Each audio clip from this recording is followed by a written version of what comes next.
نحمده ونصلي ونسلم على رسوله الكريم أما بعد فأعوذ بالله من الشيطان الرجيم بسم الله الرحمن الرحيم اليوم أكملت لكم دينكم وأتممت عليكم نعمتي ورضيت لكم الإسلام دينا وقال تعالى ومن يبتغ غير الإسلام دينا فلن يقبل منه صدق اللہ العظیم۔ گرامی قدر، آج ہم نے ایک بہت عظیم الشان کام کے آغاز کرنے کا ارادہ کیا ہے، اور وہ ہے امام شاہ ولی اللہ محدث دہلوی کی شہر آفاق کتاب حجت اللہ البالغ کا درس۔ حجت اللہ البالغ امام شاہ ولی اللہ محدث دہلوی کی مشہور عالم کتاب ہے، اور یہ پورے اسلامی احکام اور ان کی حکمتوں، اسرار اور رموز پر مشتمل ہے۔ گویا کہ اسلامی فلسفے اور حکم کی یہ جامع ترین کتاب ہے، جو طہارت سے لے کر میراث تک اور وصیت تک کے مسائل کا احاطہ کرتی ہے، اور ان سب احکام کے عقلی وجوہات، حکمتیں اور رموز و اسرار کو بیان کرتی ہے۔ یہ کتاب اپنی جامعیت کے ساتھ کچھ ایسے مباحث پر بھی مشتمل ہے جن مباحث کو اس دور کے اندر عام کرنا انتہائی ضروری ہے، اور جو اس امت کا مشترکہ فریضہ ہے اور فرض کفایہ ہے، جس کی ادائیگی کا مطالبہ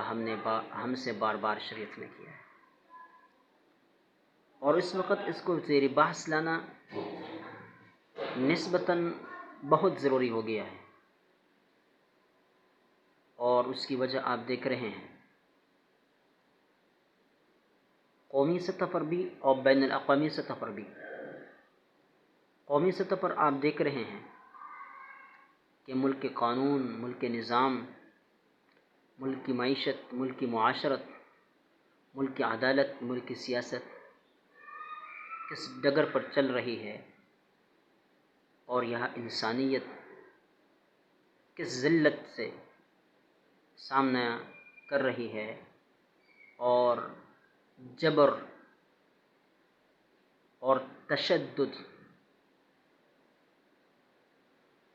اور انتہائی پستی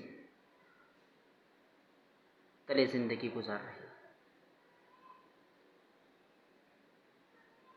جبکہ اسلام ہم سے یہ مطالبہ کرتا ہے کہ اللہ رب العزت نے انسان کو اشرف المخلوقات بنا دیا ہے، اور جو دین اللہ تعالیٰ نے اس انسان کو عطا کر دیا ہے، اس کی صفت یہ ہے کہ الاسلام یعلی ولا یعلی علیہ۔ اسلام یہ سر بلند رہتا ہے، یہ کبھی مغلوب نہیں ہوتا۔ پیغمبر کی ذمہ داری تھی والذی ارسل رسولہ بالہدی ودین الحق لیظہرہ علی الدین کلہ۔ حضرت محمد مصطفیٰ صلی اللہ علیہ وسلم کو عرب کی سرزمین پر اس لیے مبعوث کر دیا گیا تھا کہ جو نظام اللہ رب العزت نے اس کو عطا کر دیا ہے، اس کی پوری دنیا کے اوپر غالب کر دیں۔ علمی اعتبار سے دلائل کے اعتبار سے بھی اور ظاہری اعتبار سے بھی۔ اس لیے بات یہاں فضول ہے کہ بعض لوگ کہتے ہیں کہ دین اسلام کو غلبہ دلیل اور حجت کی بنیاد پر حاصل ہے۔ پیغمبر علیہ الصلاۃ والسلام نے صرف دین اور دلیل اور حجت کی بنا پر اسلام کی غلبے کی کوششیں نہیں کی، بلکہ ظاہری اعتبار سے بھی اسلام کو غلبہ عطا کر دیا، اور پھر اسی روش پر خلفائے راشدین چلے، اور ان کے بعد حضرت امیر معاویہ رضی اللہ تعالیٰ عنہ کی حکومت رہی۔ حضرت عمر رضی اللہ تعالیٰ عنہ کے دور حکومت میں 22 لاکھ مربع زمین پر ان کی حکومت تھی، لیکن امیر معاویہ رضی اللہ تعالیٰ عنہ کے دور میں 64 لاکھ مربع میل پر ان کی حکومت تھی، اور یہ سارے کے سارے اسلام کے نظام میں عدل کے تحت داخل تھے۔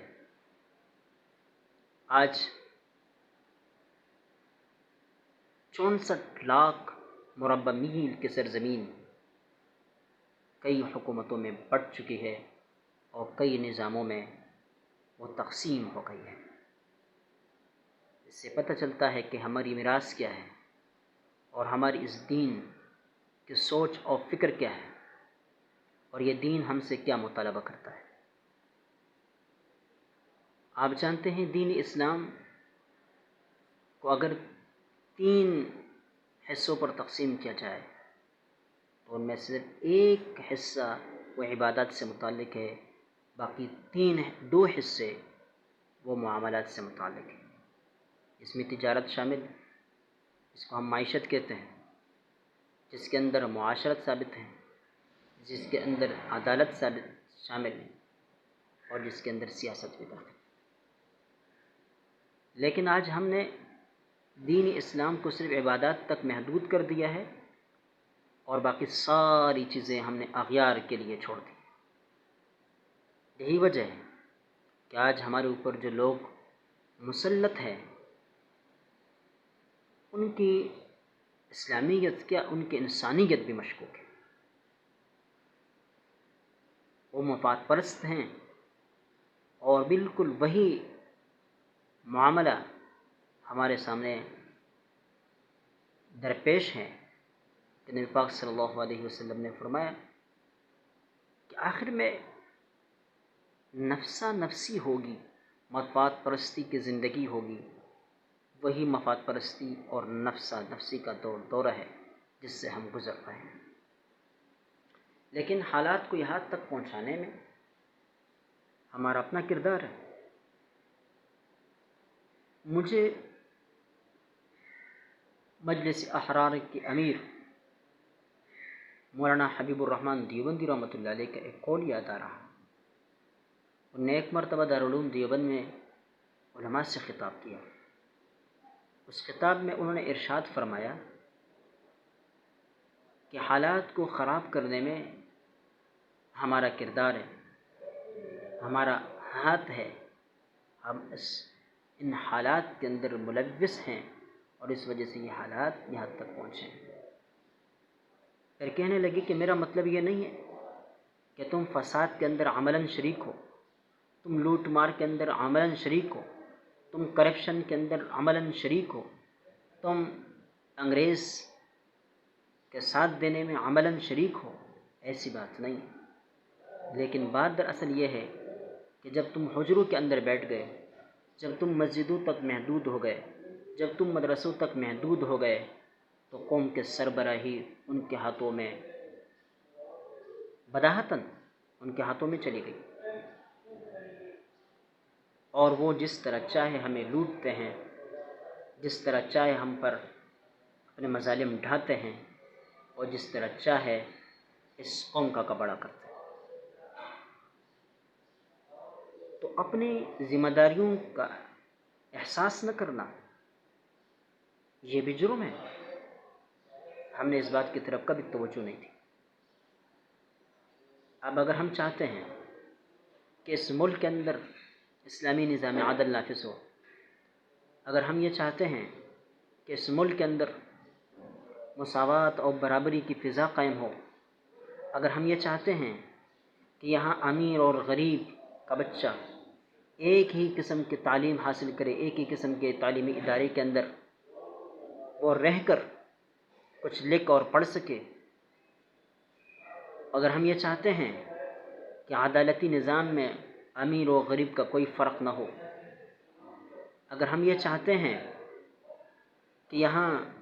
سیاست مفاد کے لیے نہیں بلکہ قوم کی خدمت کی خاطر ہو، اگر ہم یہ چاہتے ہیں کہ یہاں عدالتی فیصلے سالوں میں نہیں دنوں میں ہوتے ہو، تو پھر اس کے لیے لازم ہے کہ ہم آگے بڑھیں اور ہم شرعی احکام لوگوں کو سمجھائیں۔ عجیب قسم کی بات ہے جب ہم یہ سمجھتے ہیں کہ اسلام مکمل نظام حیات ہے، ضابطۂ حیات ہے، یہ ہمیں آخرت سے متعلق اور آخرت کی بلائی سے متعلق احکام بھی دیتا ہے اور دنیاوی زندگی امن اور سکون سے گزارنے کے احکام بھی دیتا ہے۔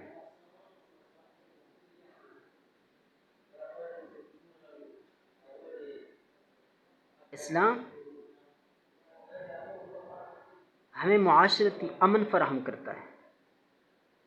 معیشت کی پاکیزگی عطا کرتا ہے، عدالت کی مساوات عطا کر دیتا ہے، سیاست کی خدمت خلق کا جذبہ عطا کرتا ہے، اور یہ ساری چیزیں ہم بھلا چکے ہیں۔ اس کا مطلب واضح طور پر یہی ہے کہ ہم نے 2/3 اسلام کو چھوڑا ہے اور صرف 1/3 اسلام کو قبول کیا ہے۔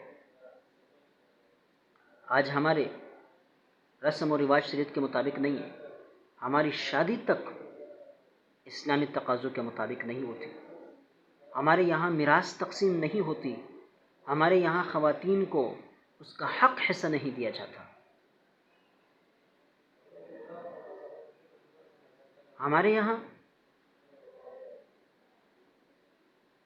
معاشرے سے اسلام کا کوئی تعلق باقی نہیں رہا۔ ایک شخص 5 وقت نمازی ہوتا ہے، پہلی صف پہ نماز پڑھ رہا ہوتا ہے، وہ تبلیغ کا کام بھی کر رہا ہوتا ہے، ان کے بچے مدرسے میں بھی پڑھ رہے ہوتے ہیں، علماء کے ساتھ اس کا اٹھنا بیٹھنا بھی ہوتا ہے، لیکن اس کے باوجود وہ جب معیشت کی بات آتی ہے تو وہ سود خور ہوتا ہے، وہ دین کو بطور نظام کو قبول کرنے کے لیے تیار نہیں ہوتا۔ اور اسی بات کی ہم دعوت دے رہے ہیں، ہم لوگوں کو کہتے ہیں نماز کی طرف آ جاؤ، روزی رکھو، اس طرح عمل کرو، اور وہ کر بھی رہے ہیں، کیونکہ یہ چیزیں ان کی دنیا کے اندر کوئی مزاحم نہیں بنتی۔ نماز ان کے رسومات میں مزاحم نہیں ہے، ان کے سودی کاروبار میں مزاحم نہیں ہے، ان کے دنیاوی مفادات میں مزاحم نہیں ہے، اس لیے سارے کام وہ نماز پڑھ رہے ہیں، روزے رکھ رہے ہیں۔ لیکن اسلام کا جو حکم ان کے خاندانی مراسم سے ٹکرائے، ان کے ذاتی مفادات سے ٹکرائے، ان کے معاشرتی اور برادری کے جو رواج ہیں ان سے ٹکرائے ہیں، ان کے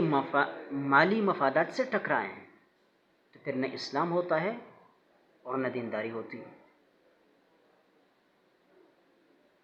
ایک شخص 5 نمازوں میں سے 3 پڑھتا ہے، آپ مجھے بتائیں کہ وہ متقی ہے، وہ فاسق ہے، فاجر ہے یا متقی ہے؟ سارے کہیں گے جو نماز چھوڑتا ہے، نماز نہیں پڑھتا، وہ فاسق ہوگا۔ جو استطاعت رکھتے ہوئے پھر بھی روزے نہ رکھ کے، وہ فاسق ہوتا ہے، فاجر ہوتا ہے۔ کیوں؟ اس لیے کہ روزے رکھنا شریعت کا حکم ہے، 5 وقت نماز پڑھنا شریعت کا حکم ہے، اللہ کا حکم ہے۔ جو اللہ کا حکم نہیں مانتا، اس پر عمل نہیں کرتا، تو فاسق و فاجر ہوتا ہے۔ تو کیا میراث تقسیم کرنے کا حکم شریعت نے نہیں دیا؟ کیا اپنی معیشت کو، اپنی معاشرت کو، اپنی سیاست کو، اپنی عدالت کو شریعت کے مطابق بنانے کا حکم اسلام نے نہیں دیا، اللہ تعالیٰ نے نہیں دیا؟ کیا بروں کی، فاسقوں کی، فاجروں کی، کافروں کی حمایت کرنے سے ہمیں شریعت نے منع نہیں کیا؟ تو پھر کیا وجہ ہے کہ ہم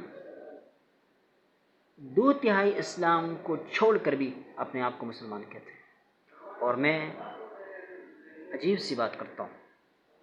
ہماری اس سوچ نے، ہماری اس فکر نے لیبلر نمازی پیدا کیے، لیبلر صائمین روزہ دار پیدا کیے، لیبلر حاجی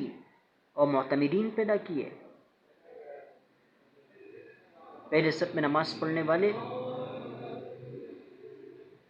وہ بھی لیبرل ہیں، لیبلر جماعتوں سے تعلق رکھتے ہیں، لیبلر جماعتوں کو سپورٹ کرتے ہیں، لیبلر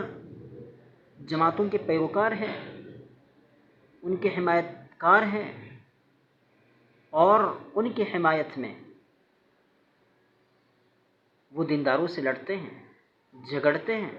اختلاف کرتے ہیں،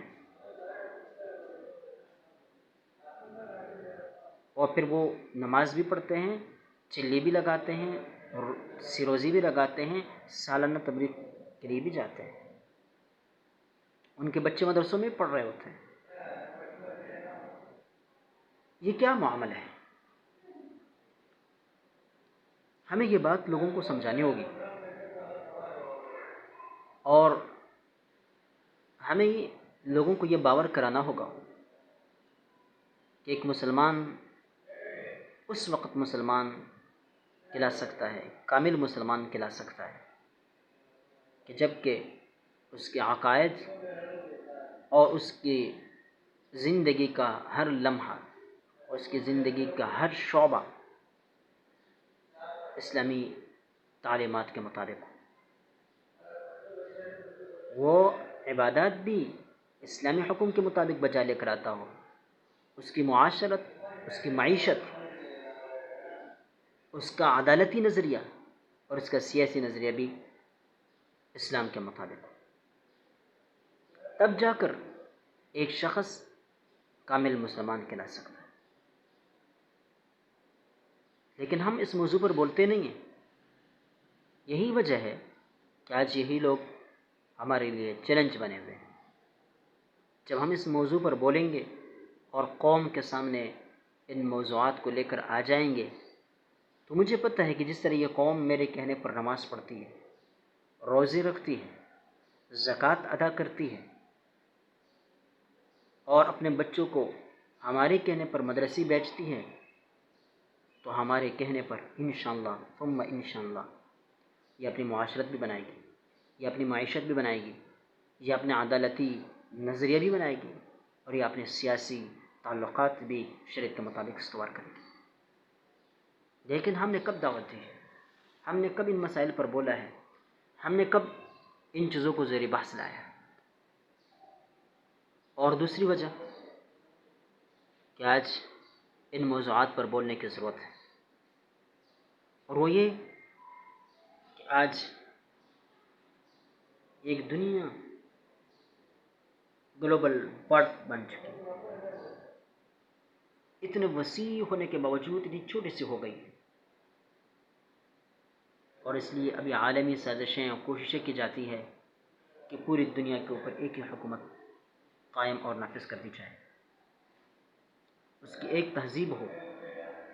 ایک منشور، ایک دستور ہو، اور پوری انسانیت اس کے اندر جکڑ جائے۔ اور میں سمجھتا ہوں آج اقوام متحدہ نے وہ طاقت حاصل کر لی ہے کہ اگر اقوام متحدہ اعلان کر دے کہ اقوام متحدہ کا جو صدر ہے وہ پوری دنیا کے جتنے بھی ممالک ہیں ان تمام ممالک کا صدر ہے، اور جو اقوام متحدہ کا جنرل سیکرٹری ہے، یہ پوری دنیا کے تمام ممالک کے وزیر اطلاعات، تو پھر کون ہے جو ان کے سامنے رکاوٹ بن سکے؟ وہ اعلان کر دیں کہ جن جن ممالک میں ہمارے سفارت خانے ہیں، وہی سفارت خانے ہمارے اس ملک کے اندر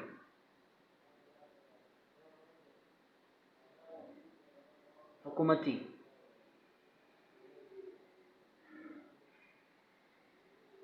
ایوان ہے اور ہمارا وہاں کا نمائندہ اس ملک کا سربراہ ہے، تو کون انکار کر سکے گا؟ دنیا میں کوئی اس کا انکار نہیں کر سکتا۔ حالات یہاں تک رفتہ رفتہ لے جائے جا رہے ہیں اور بہت سارے لوگوں نے یہ جو کرونا وائرس پھیلا دیا گیا، بہت سارے لوگوں نے اس بات کی نشاندہی کی کہ اس عالمی حکومت کو پروان چڑھانے کے لیے اور قوم کے سامنے، دنیا کے سامنے اس کو پیش کرنے کے لیے ایک پیش خیمہ تھا، جن کے ذریعے سے پوری انسانیت کو آزمایا گیا، پوری انسانیت کو خوف کے اندر مبتلا کیا گیا، اور یہ بتلایا گیا کہ ہم اگر خوف پھیلائیں تو لوگ ڈر جائیں گے، ہم اگر خوشخبریاں دیں تو لوگ خوش ہو جائیں گے۔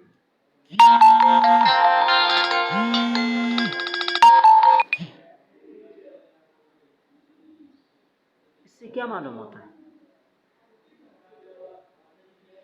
یہی نہ کہ ہمیں اپنی فکر کرنی چاہیے اور ہمیں دنیا کے سامنے بڑی جرأت کے ساتھ یہ بات کہہ دینی چاہیے کہ پوری دنیا کے اوپر